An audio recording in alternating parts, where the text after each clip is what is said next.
Bismillahirrahmanirrahim. Assalamualaikum warahmatullahi wabarakatuh.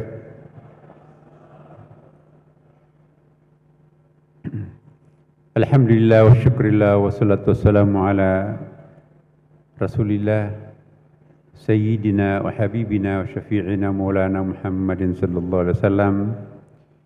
Amma ba'd. Yang sama-sama kita muliakan, kita hormati Al-Mukarram Kiai Haji atau Profesor Dr.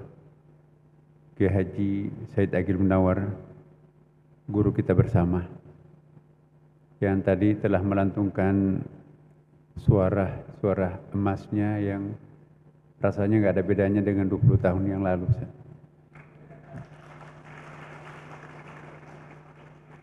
Ya,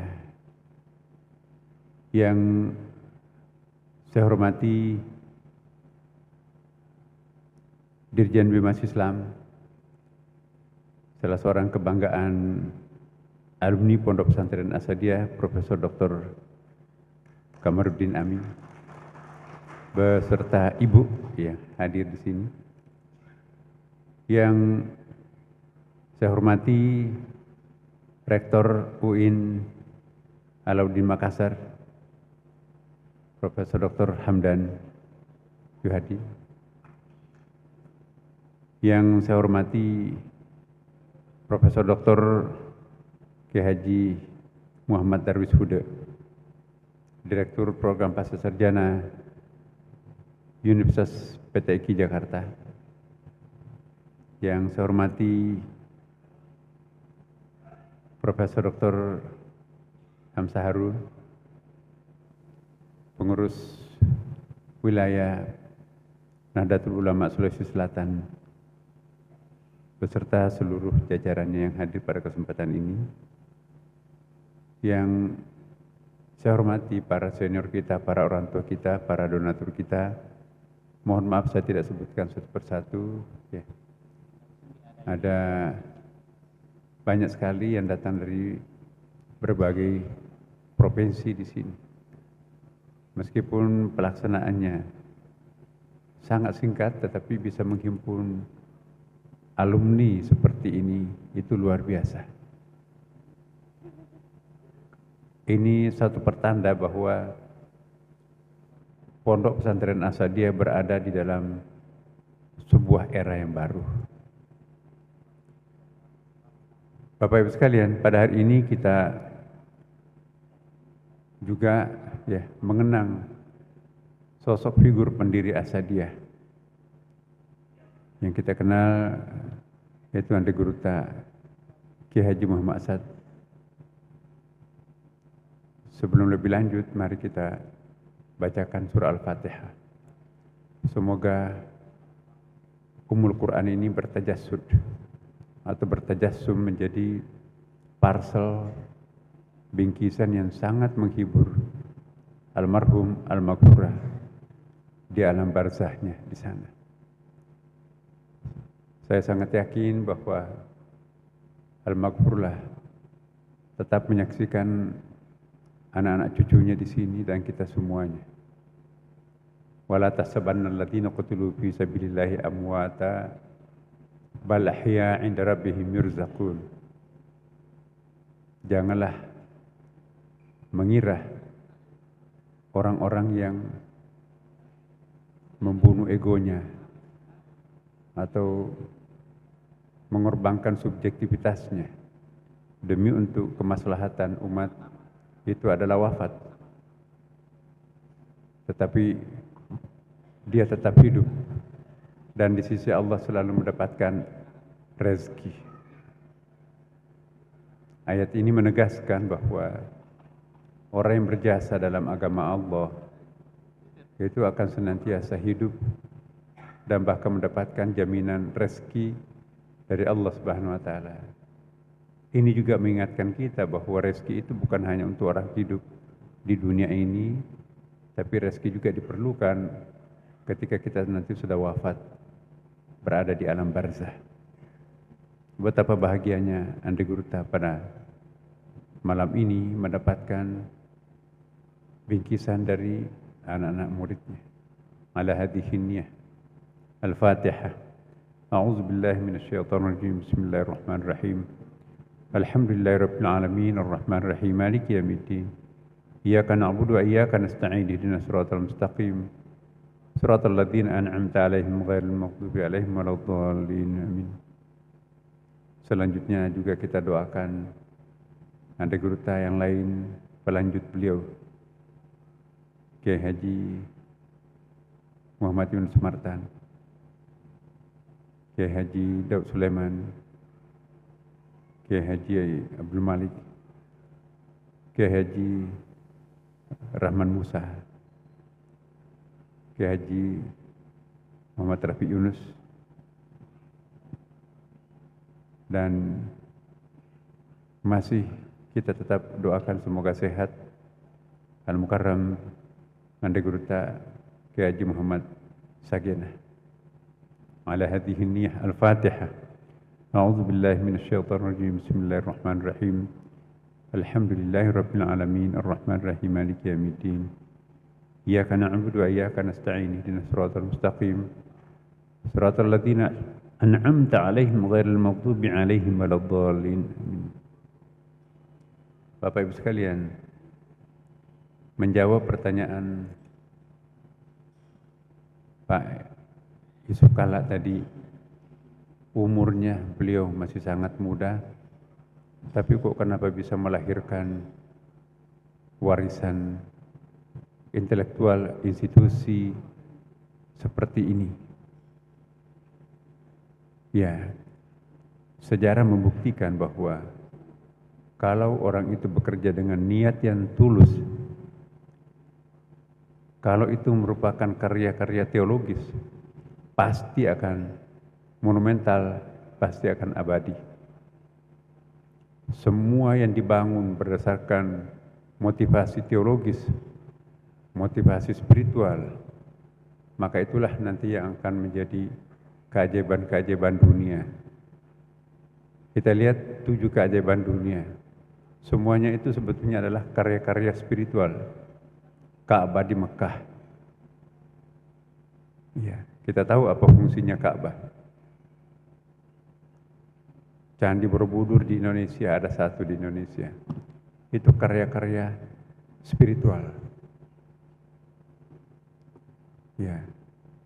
Menara Miring di Italia itu dianggap sebagai patok bumi yang akan melindungi negeri itu. Kemudian tembok terpanjang di dunia di Cina itu bukan hanya berfungsi sebagai tembok, tapi itu tolak bala untuk mencegah atau sekaligus menghalau roh-roh jahat yang ada di seberang utara itu. Kita tahu piramida di Mesir itu pun juga karya teologis. Ya, karena dalam masyarakat Mesir kuno, semakin awet jasad itu, semakin bahagia yang punya jasad. Maka itu untuk mengawetkan Fir'aun, raja-raja Mesir itu, terpaksa harus mengimpor balsem dan juga rempah-rempah, termasuk juga kapur barus yang waktu itu hanya ada di Indonesia. Karena diyakini bahwa mayat itu makin awet, makin damai bahagia orang itu. Maka itu kapur barus pada abad itu laku betul. Kapur barus ini juga diabadikan dalam Al-Quran. Jadi ada bahasa Indonesia dalam Al-Quran, yaitu kafur, kafuraina. Itu bukan bahasa Arab. Orang Arab tidak tahu itu kafur apa. Nah, jadi ulama tafsir juga mengatakan bahwa ada bahasa Indonesia atau bahasa Melayu di dalam Al-Quran, yaitu kafur. Bapak Ibu sekalian, kita kembali kepada Anda Guruta Kiai Haji Muhammad Asad. Tidak utuh, tidak komprehensif kita memahami Anda Guruta Kiai Haji Muhammad Asad tanpa melihat konteks kesejarahan pada waktu itu.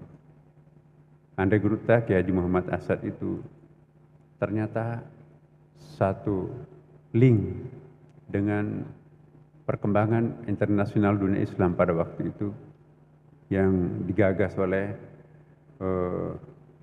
pendiri pan-Islamisme, yaitu Sultan Abdul Hamid II yang hidup pada tahun 1842 sampai 1918.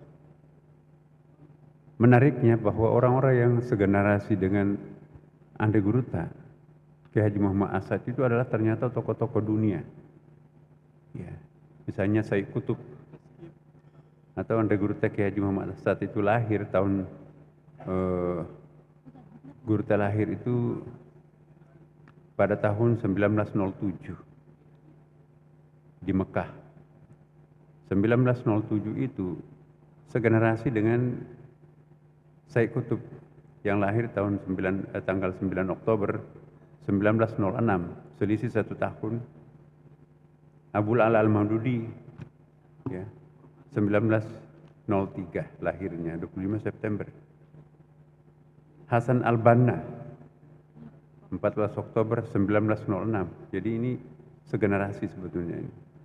Muhammad Nasir di Indonesia yang juga aktif dalam pan-Islamisme pada saat itu lahir tahun 1908. Jamaluddin Al-Afghani tahun yang sama. Muhammad Iqbal ya.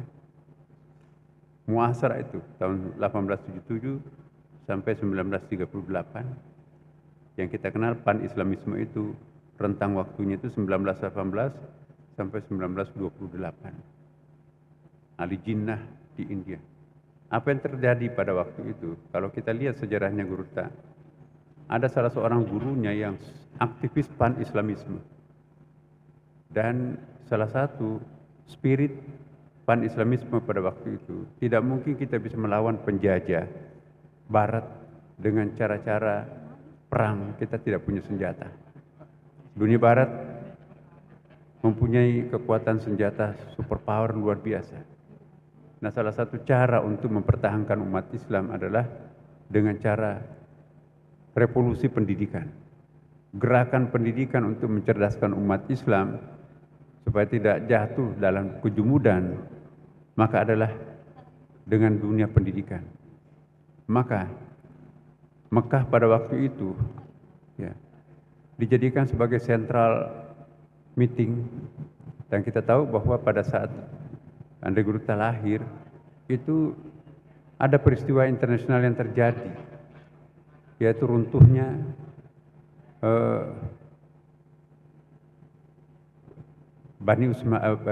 dinasti Utsmaniyah di Turki.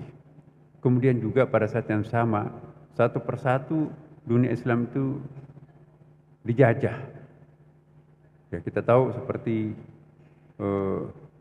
Mesir, ya, Iran, kemudian juga beberapa negara-negara lain, dan Arab sendiri pada waktu itu juga sedang ada perpecahan internal antara Hijaz dengan Najd. Ya, Hijaz itu masih dikuasai oleh Utsmaniyah, akan tetapi Najd, dinasti Wahabi sudah mulai kuat pada waktu itu. Dan inilah yang membuat waktu itu pan-Islamisme itu menyerukan supaya kembali, jangan berkerumun di Mekah, kembalilah ke kampung halamannya masing-masing. Maka itu tokoh-tokoh sentral seperti Muhammad Iqbal, kemudian juga Muhammad Abduh, yaitu hampir ya Muhammad Abduh itu ya muasarah semuanya ini. Dan Sultan Abdul Hamid ini adalah seorang tokohnya. Inilah arsiteknya pan-Islamisme pada waktu itu, menganjurkan agar para ilmuwan yang ada di Mekah pada waktu itu menyebar kepada negerinya masing-masing untuk mencerdaskan umat Islam. Tidak ada cara lain untuk mengangkat martabat dunia Islam, untuk merebut kembali kota-kota yang terjajah adalah dengan cara pendidikan.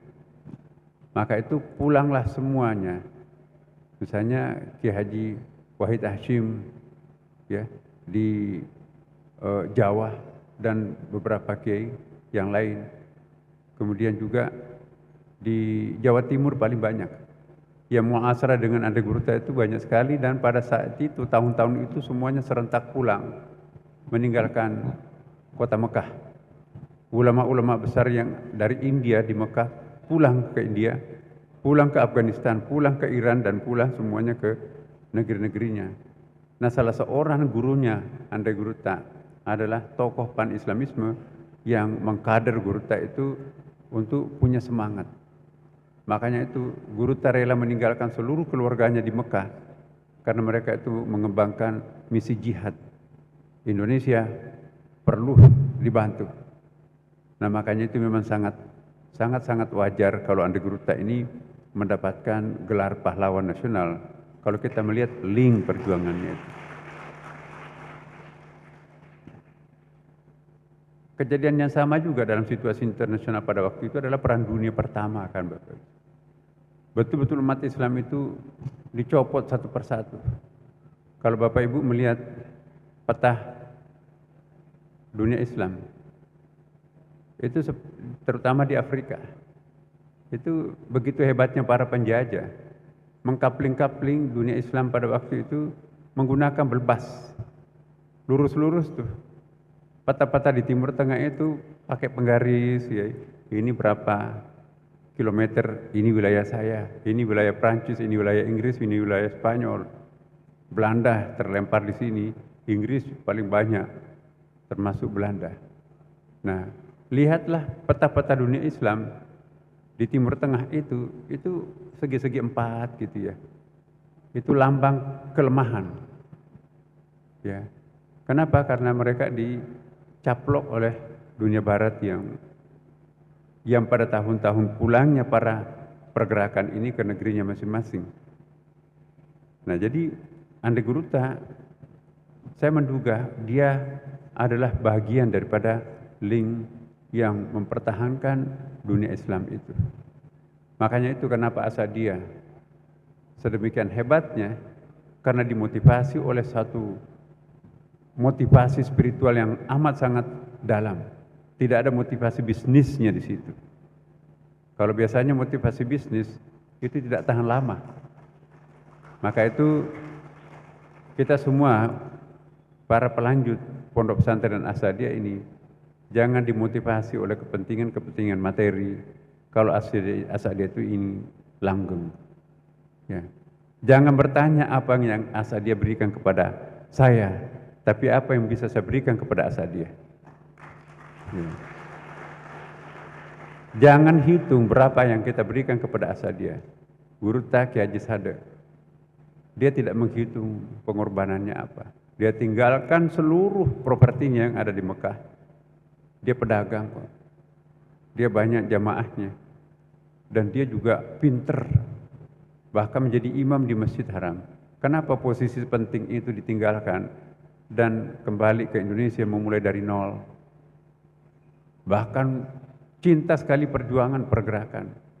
Ketika 17 Agustus terjadi, ia membaca doa proklamasi di lapangan Merdeka Wajo itu adalah Anda Gurta Kiai Haji Muhammad Asad. Itu dahsyat. Karena itu sebagai anak-anak spiritualnya Anda Gurta Kiai Haji Muhammad Asad, mari kita mewarisi ketulusan dan motivasi niat spiritualitasnya. Segala sesuatu yang dimulai dan dimotivasi oleh kekuatan-kekuatan spiritual, bukan ada motivasi politik, materi, dan sebagainya, maka itulah perjuangan yang akan langgeng. Ya. Bapak Ibu sekalian, hari ini kita berkumpul di sini sebagai tanda cinta kita kepada simbol Asadiyah.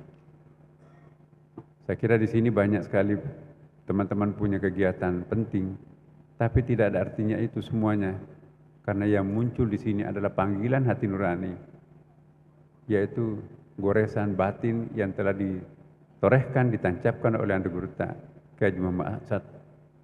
Karena itu Bapak Ibu sekalian, saya bangga selaku alumni Asadiyah dan teman-teman semua kita bisa berkumpul di hotel yang berbintang ini.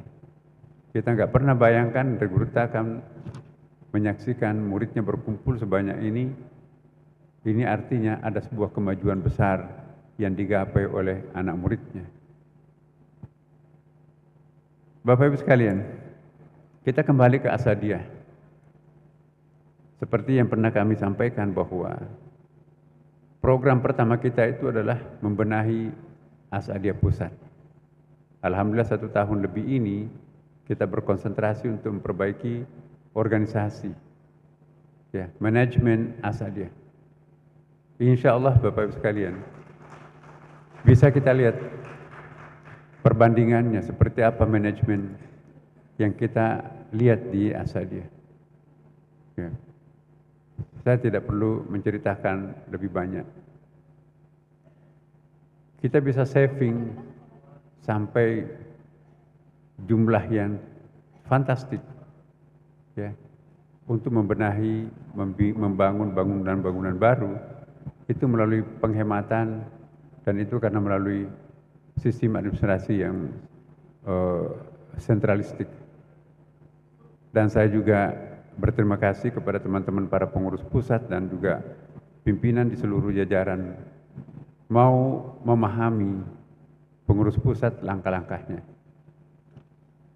Dan inilah kerja-kerja keikhlasan. Saya dari awal mengatakan bahwa saya terpilih ketua umum selama masih ada teman-teman yang pingin saya tidak akan menjadi calon. Berikanlah kepada teman-teman kita yang sanggup untuk memimpin Asadiyah. Ya. Tapi ada beberapa teman-teman delegasi, ya, Pak Nasar itu dipilih secara aklamasi. Polo pani nareko perintahan di guru. Tempat din ditolak, ya kan. Apa sih yang kita cari Bapak Ibu sekalian? Saya berdiri di sini sebagai menteri itu karena Asadiyah. Kita nggak bisa membayar berapa nilainya Asadiyah yang diberikan kepada kita. Jadi saya pun juga tidak pernah menghitung berapa yang kami keluarkan untuk Asadiyah. Dan tidak boleh kita menyebut-nyebut. Ya. Karena itulah Andai Gurta dulu membangun dengan sebuah ketulusan, maka monumental hasilnya. Kemudian tantangan kita ke depan adalah semakin banyak pondok pesantren. Dan tentu kalau semakin banyak pesaing, maka kita harus meloncat lebih cepat. Kita harus proaktif. Dan sudah tidak laku lagi manajemen reaktif untuk kita terapkan. Maka itu Bapak Ibu sekalian, meskipun saya jarang ke Sengkang, tapi setiap hari, tiada hari tanpa saya perhatikan website dan data-data kita di Sengkang. Ya. Setiap minggu kita rapat. Ya. Dan rapat itu tuntas. Sesibuk apapun saya, pasti saya punya perhatian. Kalau saya tidak bisa mengikuti memimpin rapat, tapi saya baca resume rapatnya juga masih ada tersimpan sebagian di YouTube-nya itu kan. Jadi kami mengikuti perkembangan Asadiyah. Gampang kok mengurus manajemen kalau itu sudah sertifikatnya ISO ya. Sudah autopilot. Seluruh institusi yang saya pimpin, Bapak Ibu sekalian, adalah sudah bersertifikat ISO. Istiqlal sertifikat ISO. Al-Ikhlas sertifikat ISO. Dan di mana-mana itu adalah sertifikat ISO. Yang belum adalah Kementerian Agama. Tapi insya Allah dalam waktu dekat ini kami sudah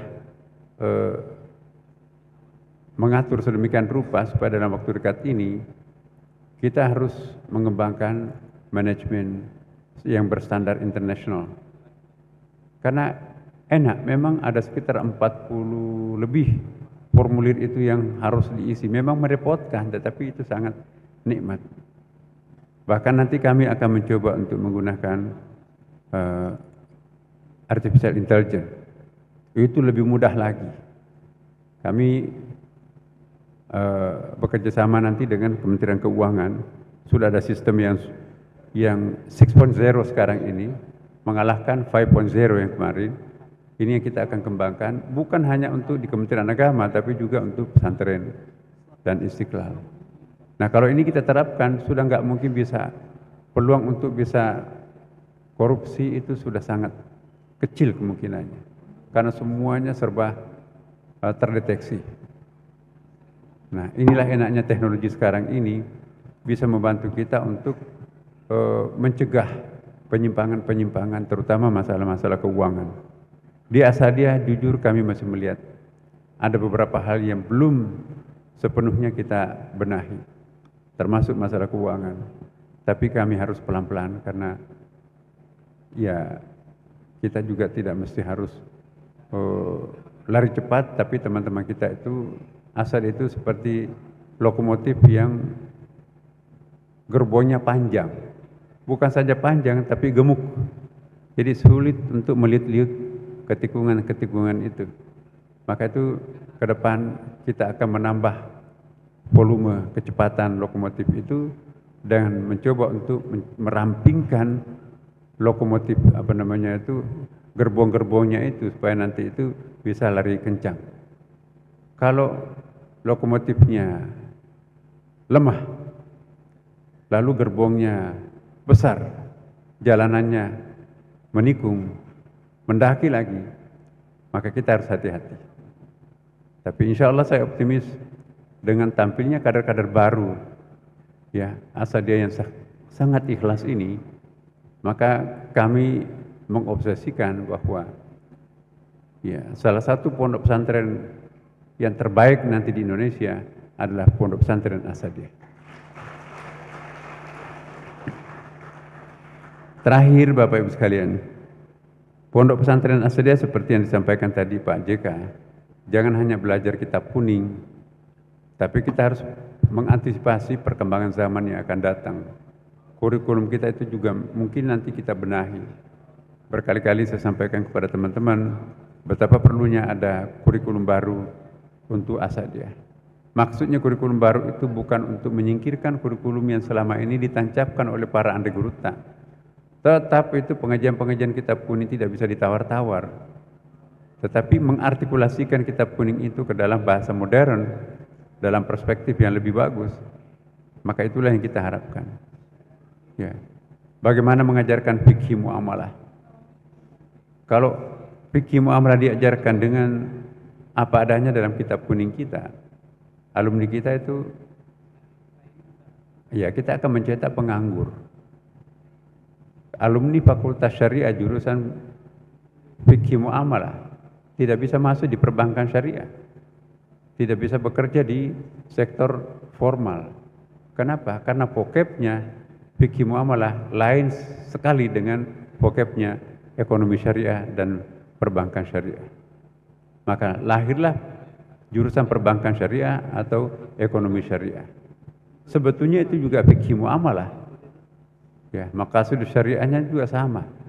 Tetapi artikulasinya dari sebuah teks nas itu yang mendapatkan perhatian. Ini yang saya katakan perlunya ada semacam perbaikan, pembaharuan kurikulum. Kita mereartikulasikan nas-nas kitab suci, bahkan kitab kuning kita di dalam bahasa-bahasa yang paralel dengan perkembangan bahasa modern sekarang ini. Di samping itu juga kita harus mempunyai multi talenta. Anak-anak yang dicetak dengan single talenta hanya kelebihannya baca kitab kuning, atau kelebihannya hanya bisa berdakwah, atau kelebihannya hanya bisa mengajar, itu tidak akan diterima oleh pasar, oleh publik. Maka itu yang kita harus kembangkan di Asadia adalah mencetak anak-anak yang multi talenta. Apa yang dimaksud multi talenta? Dia bisa baca kitab kuning, bisa juga baca kitab putih, dia bisa juga berpidato, dia juga bisa mengajar. Tapi pada saat yang bersamaan dia juga adalah atletis, olahragawan, dia juga adalah seniman. Ya, kalau ini dikuasai oleh para santri kita, maka kita akan mencetak manusia-manusia yang produktif, itu nanti yang akan dikejar-kejar oleh pekerjaan, bukan mereka yang mengejar-ngejar pekerjaan. Jujur saya ingin menyampaikan kepada teman-teman, ya, di Istiqlal sangat banyak alumni Ahsadiyah, tapi nggak ada yang protes. Pada umumnya orang mengatakan ya memang pantas kok. Ya. Jadi Profesor Agil di sini bangga ya. Alumni Jakarta, Yogyakarta, Surabaya rata-rata pernah diajar oleh beliau. Jadi Ahsadiyah sangat pantas mengundang Al-Mukarram membersamai kita di sini. Kita semuanya adalah murid-muridnya. Karena itu Bapak Ibu sekalian, saya mohon betul perjalanan kita masih panjang. Ya. Mari kita menggunakan semua talenta yang kita miliki ditopang dengan sebuah keikhlasan, ketulusan, maka insya Allah kita akan meraih apa yang kita cita-citakan. Kita tahu apa kelebihan dan kelemahan pesantren yang ada di Jawa, di Sumatera, di Kalimantan, di Bima, dan di Sulawesi Selatan. Salah satu keunikan yang kita miliki pesantren di Sulawesi Selatan pada umumnya yang berbeda dengan pesantren di Pulau Jawa. Kalau di Pulau Jawa itu cara pemilihan pimpinan pondoknya itu diwarisi turun-temurun, maka itu ada disebut dengan Gus. Ya, ada Gus Miftah, ada Gus Irfan, ada banyak Gus. Ya. Ada Gus Dur. Gus itu artinya apa? Putra atau ada putra cie pendiri pondok pesantren. Jadi jangan mimpi orang lain akan menjadi pimpinan pondok pesantren yang didirikan oleh pendirinya di Pulau Jawa. Tetapi pondok pesantren yang dirintis oleh Anda Guru Kiai Haji Muhammad Asad, dia menciptakan suatu lembaga yang memang tidak untuk diwarisi oleh keluarganya. Bukan berarti tidak punya keluarga. Kita tadi mendengarkan ceritanya ada 4 istrinya masing-masing punya anak. Tapi kenapa anak-anak beliau tidak diwariskan? Ini loh pondok pesantren yang saya dirikan. Nah, cara berpikirnya Andre Gurta itu memang sangat terpengaruh oleh pertemuan-pertemuan yang sangat hebat di Mekah pada waktu itu. Pan Islamisme itu digodak di Mekah. Maka itu Profesor Dr. Snoker Gronje datang sengaja menyamar sebagai orang Islam, menamakan dirinya Abdul Ghaffar. Ya. Jadi dia menyamar sebagai orang Islam, bahkan dijemput oleh Qadi Mekah pada waktu itu untuk mengetahui kok kenapa alumni-alumni Mekah itu menjadi pemberontak di seluruh dunia. Ya. Jadi sebetulnya termasuk di mata-mata itu adalah Ande Guruta, Kiai Haji Muhammad Asad. Hanya karena pertahanan masyarakat kita, Belanda itu tidak menangkap Ande Guruta. Karena memang Ande Guruta itu didoktrin oleh para guru-gurunya yang ada di Mekah. Kita jangan melawan, sebab kita tidak punya power. Mari kita gunakan cara-cara Nabi. Nabi Muhammad SAW itu menaklukkan Madinah, tidak ada seorang yang mampu menaklukkan separuh belahan dunia selain hanya Nabi Muhammad SAW. Separuh belahan dunia ditaklukkan, ya. Ada satu buku itu Michael Hart juga menyebutkan seperti itu. Tidak ada sosok figur di seluruh dunia yang pernah lahir di muka bumi ini mampu menyaksikan pengaruhnya dianut oleh separuh belahan dunia selain Nabi Muhammad SAW. Nabi Isa 700 tahun setelah wafat baru ajarannya populer. Jadi Yesus Kristus. Tapi Nabi Muhammad tidak. Dalam tempo hanya pelantikannya jadi nabi hanya berapa umurnya tuh. Itu sangat-sangat singkat. Tetapi dilanjutkan oleh estafet kepemimpinan yang sangat demokratis. Nabi punya keluarga terdekat, tapi tidak memberikan warisan. Siapa nanti akan menggantikan aku? Kenapa hal yang sepenting ini tidak disebutkan dalam hadis Nabi? Jadi seolah-olah Rasulullah menyerahkan siapa yang kalian sepakati, itulah. Akhirnya apa yang terjadi? Abu Bakar kan yang terpilih.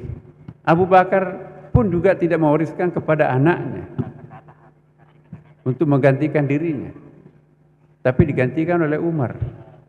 Umar pun juga ada anaknya. Bahkan panitia 7 itu, boleh kalian pilih kecuali jangan memilih anak Umar. Cukup hanya satu keluarga Umar yang menjadi khalifah. Ya. Akhirnya terpilih Utsman. Utsman pun juga ya tidak memilih siapa-siapa. Apa mungkin karena terpaksa atau bagaimana? Karena sejarah Utsman itu sangat komplit ya. Akhirnya Ali bin Abi Thalib. Ali bin Abi Thalib pindah ke Muawiyah bin Abi Sufyan. Muawiyah pindah ke anaknya Yazid bin Muawiyah. Nah, kalau kita lihat sejarah seperti ini, nah, mana yang paling langgeng sebetulnya? Kita lihat Khulafaur Rasyidin. Tidak ada pewarisan tahta. Ya. Nah, ini yang kita warisi dari Rasulullah SAW, dan itu yang diterapkan oleh Anggota Kiai Haji Muhammad Asad. Tidak pernah menunjuk keluarganya untuk memimpin Asadiyah. Padahal Asadiyah sudah punya potensi pada waktu itu. Ya.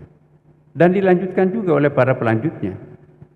Anggota Kiai Haji Muhammad Yunus, keluarganya ada, tapi dia nggak pernah menunjuk, nggak ada istilah Gus, tapi disilahkan kepada muktamar. Nah, jadi ke depan ini kita tidak boleh ada dinasti-dinasti di Asadiyah.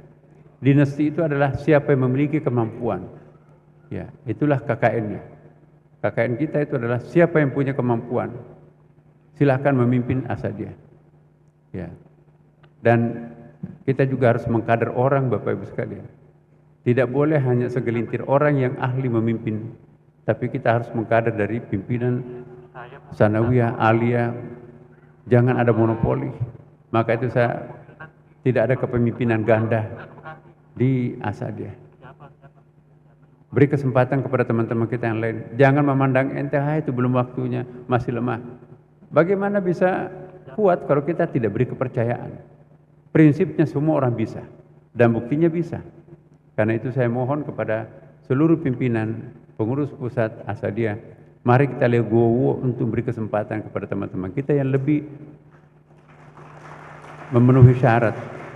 Sekalipun umurnya masih sangat muda, kalau punya keterampilan, kemampuan. Asadiyah sudah bukan lagi waktunya untuk mencari Superman, tapi waktunya untuk mencari super team sekarang ini. Jadi Asadiyah lebih tepat dipimpin oleh figur managers daripada figur leaders.